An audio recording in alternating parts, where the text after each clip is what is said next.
Ako ay namamasada lang naman. Pero bakit ba naman ganyan? Ang bari ang kikitain sa pamilya na kalaan. Hindi ka magbanat ng buto para bulsa'y magkalaman. Tapos ang aking tagiliran ng iyong binutasan.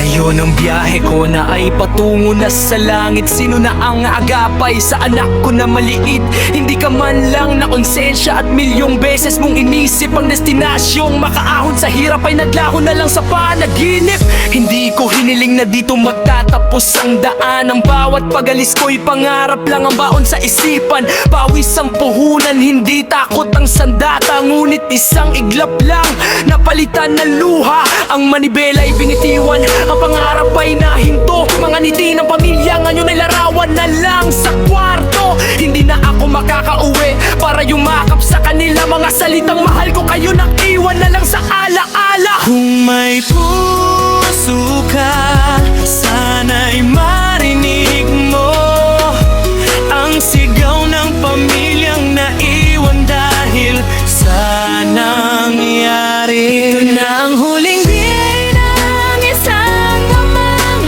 lumaban. Hindi sa digmaan kundi sa hirap ng buhay araw-araw. Isang upuang walang uwi, isang hapag na kulang sa bawat pag-ikot ng gulang.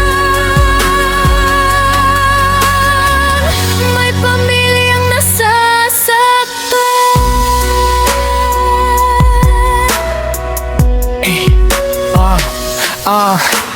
Hindi lahat ng bayani may medalya sa dibdib. May iba'y simpleng tsuper na ang puhunan ay pawis. Bawat pasada ay para sa kinabukasan ng anak. Hanggang sa isang trahedya ang biglang umagaw sa pangarap. Kung may aral mang iiwan ng kwentong ito sa mundo, pahalagahan ang buhay, huwag hayaang manaig ang karahasan. Dahil sa bawat buhay na nawawala, may pamilyang habang buhay na magdadalamhati.